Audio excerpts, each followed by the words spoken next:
Welcome to Mindful Management, a podcast by Chefalo Consulting, where we share the knowledge, stories, and resources you need to create a trauma-informed culture that supports wellness, growth, and resilience. I'm your host, Shenandoah Chefalo. Welcome, everyone. We are thrilled that you have joined us for another episode of Mindful Management. Today, we are delighted to welcome the fabulous Mark Dallimore, a visionary well-being coach and the founder of The Buddha Spot, specializing in guiding busy professionals toward inner harmony and purposeful living. With a background in advertising, Mark's journey of transformation began in 2012, leading him to explore diverse healing modalities such as Buddhism, shamanism, energetics, under globally respected mentors. Today, Mark combines his deep understanding of energetic practices with his coaching skills at Satori Prime, helping individuals reconnect with their purpose and create more fulfilling, balanced lives.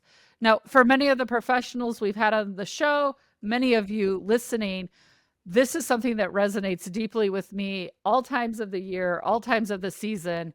How do we become healthier, more fulfilled, and balanced people? Mark, we are so thrilled to have you on the show today. Thank you so much for joining us. Thank you so much for the invite, Shen. Really looking forward to it. I think we could potentially go quite deep on this podcast if everyone's ready for that, but we'll see. We'll see where it goes. We'll see where it goes, but we'll prep everybody. There's our warning that you just kind of never know. Mark, the place that I love to start with our guests is, I think people's personal stories matter. Like, how does one move from advertising, which on its face doesn't feel balanced at all, to wanting to think about even living a life full of purpose and meaning and well-being? Tell us about Mark. Where did you start in life? How did you get into advertising? And then what moved you into this phase of your journey?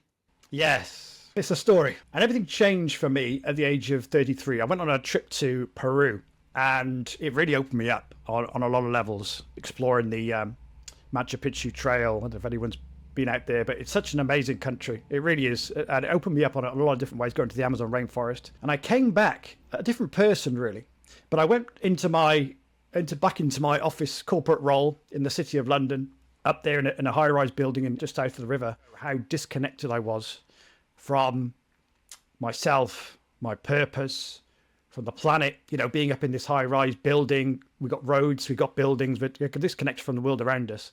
And back then, I wasn't on any kind of journey of spiritual or self-development. But it was like this intense energy hit me. What they would call it disassociation in psychology. In shamanism, they would call it soul loss. What a beautiful word there, right? Like, so disassociation has a word and soul loss as a word too. I mean, such a beautiful way to look at it, really.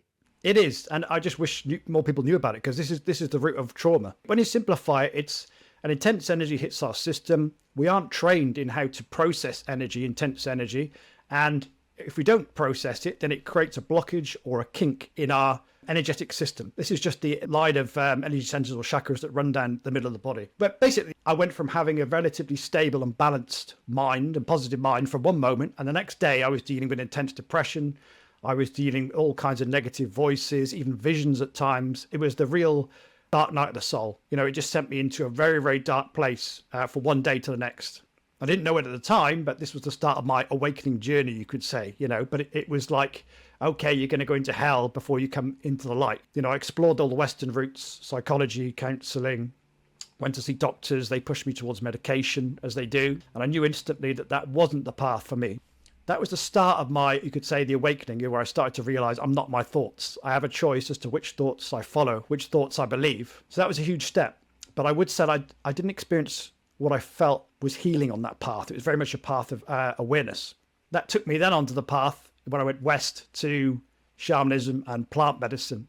Not everyone has heard of plant medicine, but it's becoming more of a commonplace term. Plants like ayahuasca or San Pedro or psilocybin are becoming much more widely spread and used for trauma for veterans. I was in such a dire place mentally, internally, that I was like, even though I knew these medicines were extremely intense. I have to try something. I need something to help me. And that was, I would say, the start of my healing journey. And that was the first time I heard of this term soul loss. First ceremony I did, they said to me, you've experienced soul loss, which is this fracturing on a soul level, or an energetic level. And the work then was what they call soul retrieval. So they bring these soul parts back and integrate them back into your body, into your being. And then you can start, and that's what healing is, healing your fragmented parts.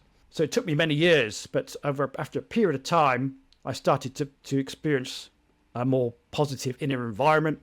And the amazing thing was, as I committed to the work and I worked with different coaches, that I started to develop in a lot of different ways. I started to uncover my purpose, started to attract a life of abundance. And that's the journey of purpose, then taking the experience we've been through, the challenges, and then using them in a way to help and serve others on the path. So an incredible journey. I'm not sure I would have chosen it for myself, but now I'm on the other side of it. I get it.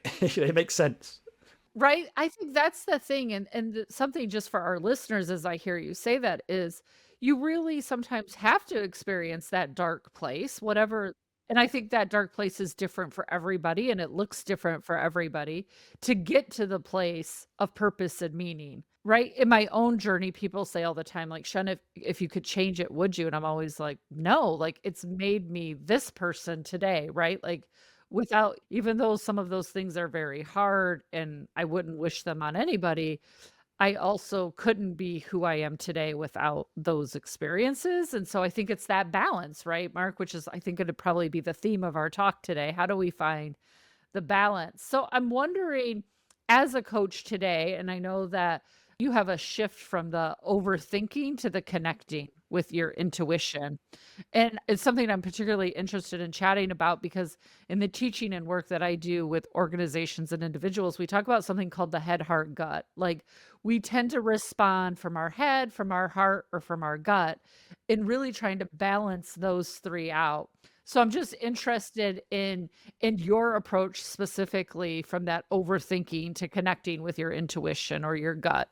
Yes, that's a great question. Had to learn very quickly on my own path is that, like I said, a lot of people are, now there's nothing wrong with the ego or the head-based consciousness, these thoughts that dominate our lives. And the mistake a lot of people make is they think that the idea is when they start developing a spiritual personal development, the idea is to shut the mind off, to make it quiet. Like, I don't want this ego, I want to kill the ego or clear the ego, which ultimately is more ego.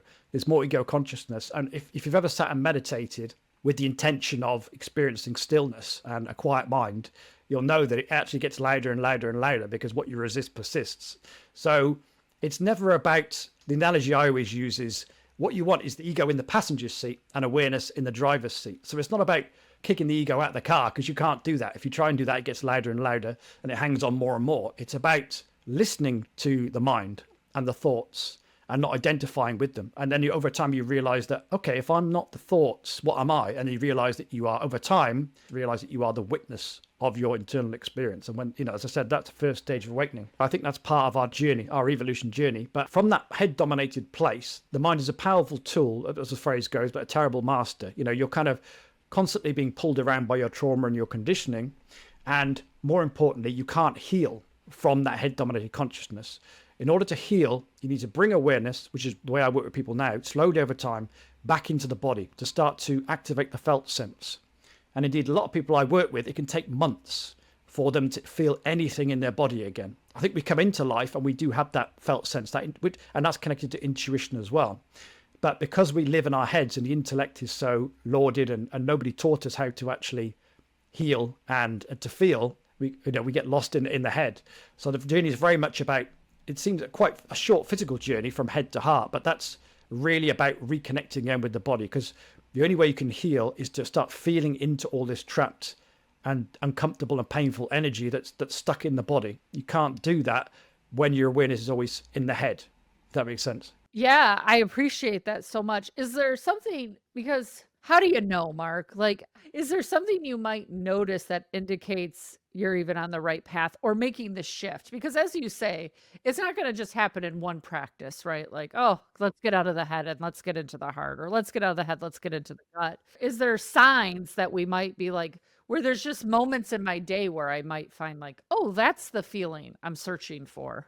Yeah, I always start off with people that there's an easier place to access the body, and that is just to basic mindfulness. Just feel into the support beneath you right now. And beyond that, with eyes closed, you can just bring awareness to, for example, your left hand. And after a couple of seconds, you'll start to notice an increase in sensation. You might pick up that there's a little bit of a tingling.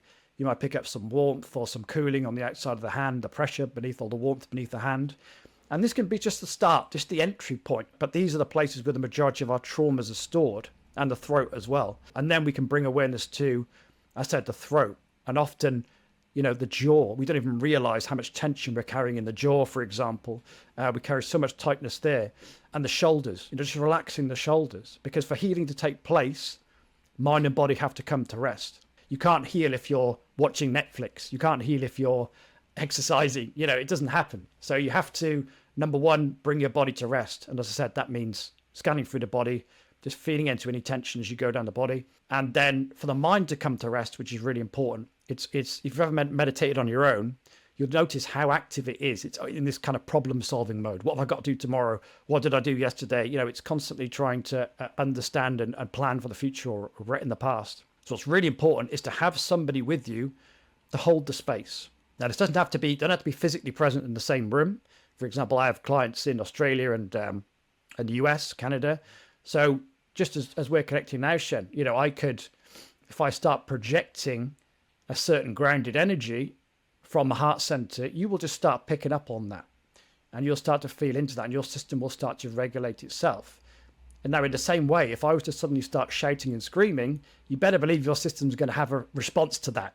So it doesn't matter if we're in the same room or on the other side of the world. This is the amazing thing about the time we're living in. The technology we have available is that you can do healing work from the comfort of your own home, on your own sofa. And as long as you've got somebody who knows how to hold space, who knows how to stick with their own parts, their own sadness, their own anger, their own grief, whatever's there, you could then have the ability to do the same for someone else. And that's when the system feels supported, it feels connected and safe, it can then let go and relax. And that's when healing takes place. Healing will naturally happen when mind and body come to rest, because the body knows how to heal itself. So that's one essential part of healing. Yeah, it's so powerful there, because what you're really saying is, listen, feelings are contagious. Good feelings, bad feelings, healing feelings, dysregulated feelings, like they're all contagious, right? And so we're in these spaces, and then it's just that immediate check-in of like, oh yes, I'm also breathing. Oh yes, my jaw is also tight. Oh yes, I could relax my shoulders more. Oh yes, I could, right? Connect with that. And so Mark, I'm interested, because you've explored so many different healing modalities. Which of those did you find most effective for people dealing with trauma in their professional lives? Yeah, I love that question. I did retreats, 2-week, a 10-day ayahuasca retreat in Peru, for example, and another retreat in Costa Rica. And I do a lot of work in the UK. But I mean, throughout this whole 10 years of me going through mental health problems and healing myself, I was working throughout in professional environments. Yeah, it's a good question, because I do believe that the most powerful healing practice that I've experienced is the plant medicine work with the indigenous shamans in the middle of the rainforest. But that is not for everybody. It's really not right for everybody. It's incredibly intense, but this just shows how sort of what a place I was in. I just felt like I had to do this. But yes, this is the thing, that for me, that was the most powerful experiences that I've had in terms of healing. But it's not like I came back from Peru completely healed. And the idea that you're going to go on a retreat somewhere and you're going to come back completely healed is not going to, you're going to end up disappointed, because healing is a lifelong journey. There is no end to the healing journey. Even though I'm feeling much more aligned these days, I've still got a lifetime of healing ahead of me, and who knows what beyond that.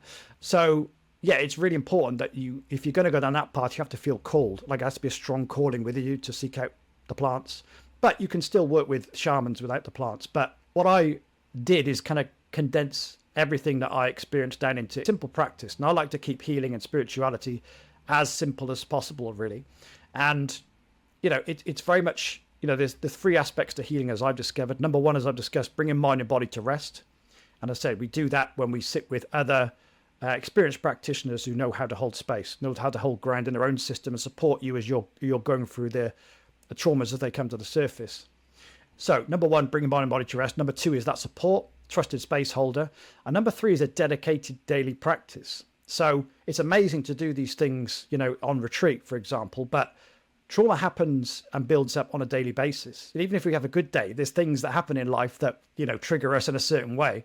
And so what I've created is a community where we, at the end of each day, we will sit together, we'll come together on Zoom, and we'll all connect and we'll hold space together and we'll feel for whatever's in our system. And this is a process of what I call energetic hygiene. So we brush our teeth every day, morning and night, and not even think about it. But we don't do the same for our energy. And this is why traumas build up and up and up over time. And eventually they overwhelm us and leads to some kind of breakdown. But it doesn't have to get to that point. If you incorporate a regular, dedicated daily healing practice with others, feeling through your system, whatever wants to come up, whatever wants to be processed, you can clear this energy as it comes up so it doesn't eventually overwhelm you. And as you said, for busy professionals, it's particularly relevant because you're in a work environment. You've got deadlines, there's pressures, there's people you're managing if you're in a leadership position. A lot of people will go home and, maybe they'll have a glass of wine, or maybe they'll have just go on Netflix or exercise or just something to take them out of that experience. And that's fine, whatever. We've all got our coping mechanisms. But, if we can bring in a coping mechanism that actually clears the energy rather than just pushes it away or numbs it, we can make sure that we're processing this energy and it doesn't build up and overwhelm us, as I said. Yeah. So powerful. And it doesn't have to take a lot of time. That's the other piece, Mark, right? Exactly. Like 15 minutes. Yeah, like it takes you 5 minutes to brush your teeth. I just say if you could just spend 5 minutes also on your energy, right? Like just the same amount of time it takes to brush your teeth is a big step. So you said something earlier that after you came back from that first trip in Peru, probably not expecting to be changed, but finding yourself changed, that there was something about then aligning with your purpose. I want to kind of revisit that because I think purpose we often talk about in relation to things like personal fulfillment and those things. And so, how do you connect that in healing in professional settings? Like, how do all of these ideas come together for you? What do you think? It's quite a predictable thing, I find, with people on the healing path, people on the path of personal development, where suddenly it's this sense of, and I had it, 2018, 2019, I had a sense of been working in advertising for 20 years and just, I'm supposed to be doing something else. Like, I feel like I'm wasting my potential. I want to serve others. And all I'm doing is kind of promoting all these big brands and, that I'm not really connected to and I don't really feel passionate about. There's got to be something else. And so it sent me on a journey towards, okay, how can I find real fulfillment through my work rather than just working to earn money, basically. And it's amazing. There's a Gallup State of the Workplace global study that they do every year. You probably know all about it, these figures, but I'm always amazed by it. They will ask questions of millions of people around the world. And I'm always quoting this stat, but 77% of people they found in 2023 disengaged in their work. Imagine how much human potential is wasted at work. And if you add that to the fact that 66% of people aren't thriving in terms of their well-being. So we're spending the best years of our life doing something that doesn't fulfill us or energize us in any way. And what I'm feeling at the moment is things are changing now. So many people are starting to think, well, there's got to be more to life than this. And they are seeking purpose. And, this is where I really step in to help people because it was such an important part of my own journey.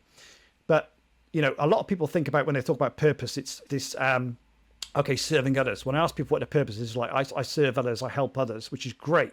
But there's a much deeper aspect of purpose that I help people reconnect with. I label it inner and outer purpose. Outer purpose is the actions we take in the world. So that's maybe what we do for our work, the actions we take, maybe it's charity work or whatever it is to help others. Inner purpose is the same for all of us. Inner purpose is this work of healing and ultimately self-realization. When I talk about self-realization, it's becoming aware of who we really are beyond the mind, that witness of our experience. And that's something we all share. That whether you realize it or not, that is ultimately your purpose as a human being. It's to self-realize. And this is I'm going quite deep here, but trust me, if you listen to this, that is your purpose. And whether you realize that in this lifetime or another one, that is why you're here. But the importance of establishing that inner purpose is because it gives us the balance, the ground, and the energy to carry out our outer purpose. That outer purpose, clicks in for people at different times when they've done enough of the work, I find. And that then will be different for everybody. It's a mixture of your skills, your passions, your own story and your experiences, and what you've overcome in your own life that can enable you to serve others. And obviously you can sort of draw the parallel from my own journey, how I healed myself, found my own purpose. Okay, now I'm passionate about helping other people do the same. And, as I said, that could be anything. It's different for every person. It clicks in at different times. There's no kind of like, there's no, oh, we'll go, I have a 3-month purpose program, but doesn't mean that it's immediately going to magically click in, but I can set the conditions and give you the practices to start to reestablish purpose for yourself. Ultimately, purpose is a feeling. And once you get that feeling, it kind of flows from there. You get that direction from it. Yeah, it resonates so deeply with me, Mark, because one of the things I say when I'm in organizations all the time, and I say it kind of sarcastically a bit, which is that I do this work completely for selfish reasons, which is I found in my healing journey that it was really hard to do it on my own, but that if I could convince other people to work on themselves, it became easier to work on myself, right? That we can be on the journey together, but that's in the out meeting, right? And so in the way that looks for me on the outside may look different for what it looks like for you on the outside or our listeners on the outside. But the truth is, we're all just trying to heal on the inside. I always say that's the most important work you can do. If you never uncover your outer purpose, don't worry about that. That tends to come into place when you've done enough of the inner purpose work, which is the healing and the self-realization. Most important work, our main priority should always be our own healing, our own well-being, and our own self-realization, because that's what you ultimately take on with you. Again, I'm going quite deep here. If you believe in it, reincarnation, taking it from lifetime to lifetime, what we take on is the evolution of our consciousness. All the rest of it we leave behind. If we can do some good in this world and help others as well, fantastic. But if you only work on yourself and your own healing, for me, that's more than enough for anybody. I'll take that every day of the week, right? So, Mark, from your perspective, what role then does leadership play in fostering a workplace environment? What's the perspective of leadership and just workplaces and organizations, even more generally, in supporting that healing and purpose-driven work? Yeah, this is a great question. It's interesting that the leaders that I experienced in 20 years in advertising, I realize now they weren't like inspiring leaders for me at all. They were just kind of like going through the motions. But the real leaders that have inspired me, they have been really fully aligned with their passion and their purpose and their values and the difference they want to make in the world. And you can't fake that. The leaders I met in the corporate world, you could tell that it wasn't there. They were going through the motions, and you kind of like go into a meeting and it's like, go through a checklist of things you need to do and deadlines and what you need to work on. And okay, you come out and you get on with your job again. But the kind of leaders that I've experienced since then really made a difference in my life. And there's 2 examples here that really stand out for me. The end of my career in advertising, had a role that didn't go particularly well. And the client took a bit of a disliking to me and made my life a misery, essentially. And I can laugh at it now, but sent me into quite a dark place at the time. But they just criticized everything I did and blamed me for everything. And I was the kind of brand ambassador. So any mistakes, they would put it on me. And eventually they asked me to leave the account. And for me and my ego, that was just a devastating blow. It sent me into a couple of weeks of depression, actually. It was very difficult. And I remember around that time, I knew something was going on. I knew something wasn't right. No one was really talking to me. My line manager had kind of gone quiet on me. And eventually I messaged her and said, is something going on here? Because I'm not getting any work all of a sudden. And the next thing I know, she set up a meeting. And on that meeting, she pulled in HR and she read off this sheet, basically this kind of, something that they have to read in this corporate situation about, we're going to make you redundant and the client has asked for you to leave. And, basically at the end, we're sorry this happened, but anything, let us know. And I was just in complete shock. I couldn't believe that they'd done this and the lack of heart and the lack of feeling behind it. That's what sent me into quite a dark place. And if I hadn't done the level of work I had done on myself up to that point, I don't know. I fear for what could happen. But anyway, contrast that, the total lack of feeling and emotion that was involved in that situation, which creates trauma. There's no connection. There's no emotional bond between you and the other person. Contrast that to the work that I do now. And I work in a company, as you said, called Story Prime, where I do freelance coaching for them. And at the start of every meeting, before we say anything, we will sit in presence for 5 or 10 minutes. Like I showed you earlier, we'll just close our eyes, drop into our bodies, and we all just connect and we feel through whatever's coming up. And that puts you into a place where you're connected to your true self. When you speak, you can speak from your higher perspective, or you're really in touch with your emotions and really your truth, And so the conversations we have there are really honest and they're really heartfelt, and you can feel the connection with the other person. And that's what I do now with all my clients and anyone I work with. Is just drop in for 5 minutes. Okay, let's just park all of our thoughts about what we were going to say, what our expectations are of this meeting. We'll just drop into the moment, reconnect with ourselves, and we'll speak from a really heart-centered place. Can you imagine doing that in the world of advertising or the world of corporate? It's not going to happen. It can happen, Mark. It can happen. I have happen, faith it can hopefully. happen. But what I would say is that, when I speak to people in that environment now, I say, look, it's really essential. You've got to prioritize your own healing and development, as a leader, because you can't fake energy. You come into a situation and you're coming from a place of dysregulation and overwhelm. Your team are going to feel that. The people that you work with are going to feel that, and that will spread out to them as well. And I worked with so many managers and leaders in the past who were coming from a place of complete overwhelm themselves, and they were dysregulated. They didn't know who they were. They were, completely, it's not their fault, but they were carrying all kinds of trauma themselves, and they didn't know how to heal it. And that spreads out through the team. And so everybody is in this place of dysregulation, So if you can prioritize your own healing and well-being and energetic hygiene, as we talked about earlier, and come into those meetings from a place of, balance and stability and self-awareness, then that energy will ripple out through your organization or through your team. So it's really essential. Just focus on your own healing and well-being. Make that your priority.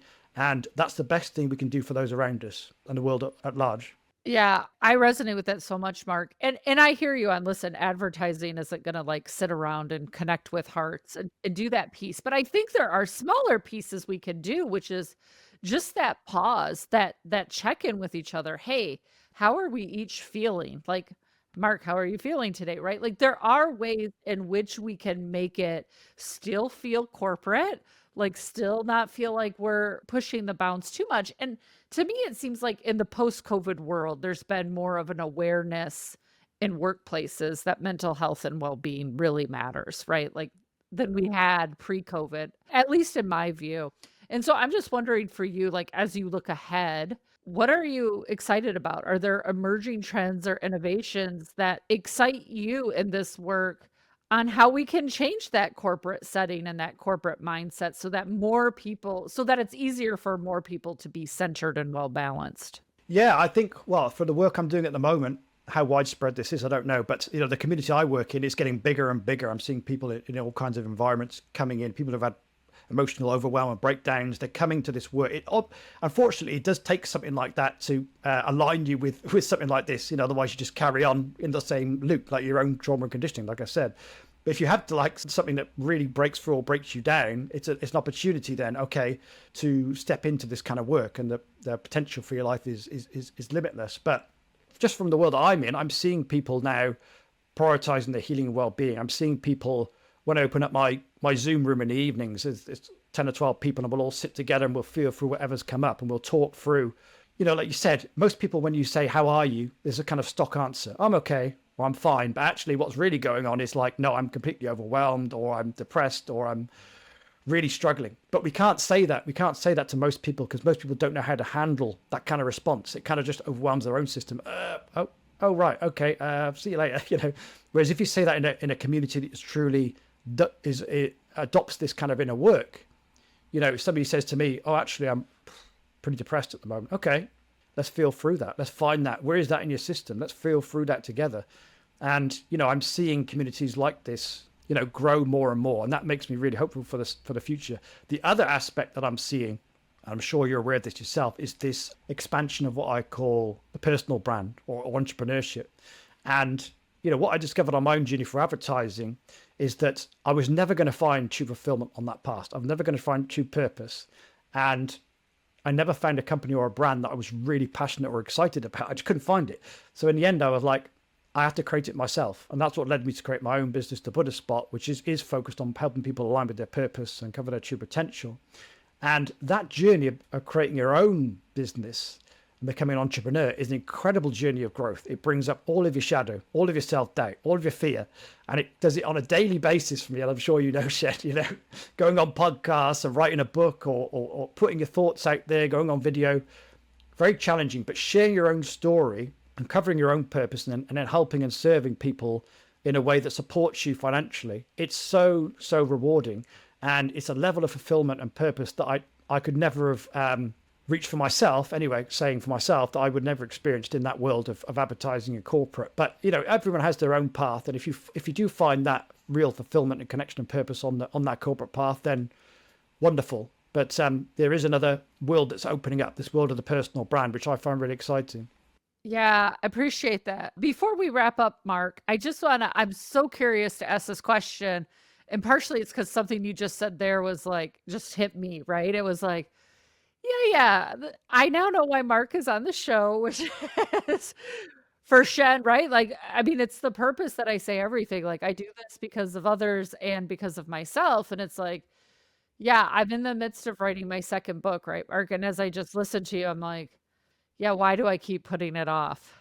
I get it. Right? What's that about? What's happening for me? So, as you kind of look back on the changes you've implemented in your life, the changes you've helped others implement in theirs, what do you think is maybe your most significant learning about human resilience and adaptability? Like, and I know there's probably many. There's no doubt there's many, but what do you think sticks out for you as a significant piece about maybe your own resilience or the resilience of somebody that you've worked with? I have to go back to that point I talked about earlier, the realization. It's that self-realization piece. Like, as soon as you realize that you are not your thought process, you go from, the way I explain to people is like the level of intelligence we have access to when we're in our thoughts and in our intellect. Think of that like a puddle. The level of intelligence and potential you have when you start to go into your felt sense and into your body, it's like accessing the ocean. It's like an infinite intelligence you have access to. And so what life will do is it keeps sending you the same situation over and over again in order for you to heal it. But if you don't know how to heal it, you will just experience like this trauma is being projected to you by the outside world. And, so if you're stuck in your thoughts and you live in your thoughts, then you're going to be like the hamster on the wheel. You can't make any progress. As soon as you start to realize, okay, I can listen to my thoughts and I can witness my experience, then all of a sudden it opens the door to a whole new level of empowerment and potential. And I say that happens at different points for different people, and often trauma sparks it. There's a Rumi quote which I like, which is I think it's something like, "Blessed are the cracked, for they let the light in." It's almost like you have to be cracked to let something else in. Otherwise, you will just go through your life on repeat in this kind of like hamster on the wheel mode that most people are in, just experiencing the same thing over and over again, lifetime after lifetime after lifetime, until bang, something hits you and you're cracked open, and that makes room for something else to come through. So it has to be that moment amongst everything else. It has to be that moment of just realization of, okay, if I'm not my thoughts, who am I? And that starts everything. That starts the process towards who you really are. I feel like that's where we're going to end. If I'm not my thoughts, who am I? Maybe the title of our show, Mark. It should be the title of your book, by the way. If I'm not my thoughts, who am I? By the way, I'm writing one as well. And I know the pain of like, the self-doubt that comes up, and the stagnation and the procrastination. It's a journey. It really is. I thought my second one would be easier to be truthful, Mark. I'm finding the second one to be more difficult than the first, which is just also its own fascinating journey and interesting piece for me. So appreciate all of your insights today. Let's ask you some quick fire questions though. What's the latest book, television show that's caught your attention? Why does it stand out for you? What kind of media are you consuming? Well, for me, it's podcasts, to be honest. I love a podcast. I love an audiobook as well. And I've listened to quite a few different entrepreneurs. I'm very passionate about entrepreneurship at the moment, growing a business. Said that's a huge journey in itself. For podcasters, I'd say there's a great podcast, Aubrey Marcus. Always loved Aubrey and his teachings. Diary of a CEO. I don't know if you've ever heard of that. It's quite a big podcast in the UK. Stephen Bartlett. In terms of exhibitions, I saw a very good exhibition recently. Artist called Alex Gray. You haven't heard of Alex Gray? It's psychedelic art inspired by his plant medicine experiences. Very, very powerful. He's got a lot of work in the US as well. He's got a whole setup in the UK, a building that he's created with all kind of psychedelic artwork. Very, very moving. Video works, 3D works as well. So that I found very, very powerful if you're into the whole psychedelic plant medicine realm, as I am. Love it. If you could have dinner with a historical or contemporary figure leader, who would it be? But what's the one question you would want to ask them, Mark? Wow, what a question that is. When I think about it, Anybody throughout time. yeah, I mean, when I think about it, the leaders that have really inspired me have all passed away. When I think about it, well, I always get, when I have my gratitude practice in the morning, I say always thank you to them. Buddha, obviously, Paramahansa Yogananda. I don't know if anyone what I've heard of him, but he wrote Autobiography of the Yogi. Very, very powerful spiritual teacher. Ramdas had a massive influence on my own spiritual awakening. Terence McKenna. Now, if you've ever worked with the plants, you'll know about Terence McKenna. As to your question, I don't know. The interesting thing is when you work with the plants in this way, you receive all the answers you need. It's like, so I don't know if I have any questions as such. I just love to, what I'd love to do is sit in the energy of someone like Yogananda, a self-realized being, and just take in the energy of a self-realized being in that way. I don't think I have any questions for him, because one thing I'm always saying to people is understanding is overrated. We can never understand everything. Understanding is like, is this head dominated consciousness again, trying to understand everything. You can never understand everything. Forget it. Our minds are very limited in that way. But if you sit with someone like that, you'll get everything you need from their vibration. So yeah, I think I just love to sit with a being like that. I love it. What's the hobby or activity that just fills you with joy? Well, that's easy. That's meditation. And when you first start meditating, it's quite a challenging experience. There's very little stillness. It's not particularly pleasant. There's all kinds of uncomfortable sensations. The amazing thing about it, if you commit to it, as I have done every day for 10 years pretty much, when I sit for meditation now, and I've done a lot of healing work, I sit with others every day as well. My experiences of this, just the heart chakra opening up and just this feeling of love that permeates me, and this dissolving of who I am. It doesn't happen every time. I don't go in any expectations, but that is my non-negotiable every day, to sit in meditation 30 minutes when I wake up, and it's like a cleansing of my energetic system. As I say, it like with anything, you've got to dedicate yourself to it. Learning a language, learning a martial art, it doesn't happen in overnight, but if you really commit to it, it's the most pleasurable thing you can do. But you don't go in there expecting that. You go in there just to sit with whatever comes up. But if you've done enough of the healing work, it can be an incredibly pleasant experience as well. Yeah, well, it's the practice of anything, right? Like if to your point, you could be practicing guitar or martial arts or whatever it is, and every practice isn't going to be wonderful. Some of them are going to go poorly, right? It's just that's why it's practice. It's the practice of anything. Mark, it has been an absolute pleasure to have you on the podcast today. Can you tell our listeners how they can find you, where they could learn more if something resonated? And you mentioned some of your 3-month course to purpose and things like that. Tell them how they can find you. Yeah, the best place is thebuddhaspot.com. Now, everything is on there, including my free guide. I got a free guide, 10 steps to align your energy with your life's purpose. And in there, you've got a free guided meditation. You've got my purpose alignment assessment. It's a series of questions that will help you understand where you are right now on your own journey to purpose, including inner and outer purpose, work fulfillment, your awareness of your internal experience, your future clarity. So that's a great place to start. It'll take you through those 10 essential steps to find out where you are and to help you on your own journey. There's all kinds of resources in there. Beyond that, I hold a workshop every couple of months, Unlock Your Purpose. Only open to 10 people. So I said, go on the site, thebuddhaspot.com. You can book yourself in for one of those 10 spaces. And yeah, also very active on LinkedIn. You'll see me posting on there regularly, building up my YouTube as well. Just look for Mark Dallimore. And yeah, lots and lots of content online if you're wanting to explore this work further. We love it. We will also put links to this in show notes for everybody so we can make it as easy as possible for you. Again, thebuddhaspot.com. Thanks everyone for listening and tuning into another episode of Mindful Management. For more resources, helpful tools, don't forget you can head over to chefaloconsulting.com. If you've enjoyed today's discussion, show your support, like, comment, follow. But that also means go follow our guest, how much you appreciate or what they said resonated with you. We always need feedback. Help us show up on Spotify or YouTube or wherever you get your podcast. We love having you as part of our community. Mark's message resonates with me. I hope that it resonates with you.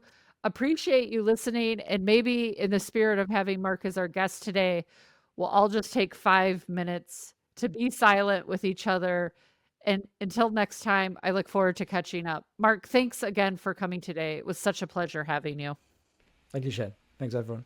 Thanks, everyone. Mindful Management, Creating a Trauma-Informed Work Environment is brought to you by Chefalo Consulting. To learn more about Chefalo Consulting and our trauma-informed change management and professional development solutions, please visit chefaloconsulting.com. That's Chefalo, Chefalo, consulting.com. Make sure you don't miss these transformative conversations by subscribing to Mindful Management wherever you get your podcast. Thanks for listening, and remember, change happens one step at a time.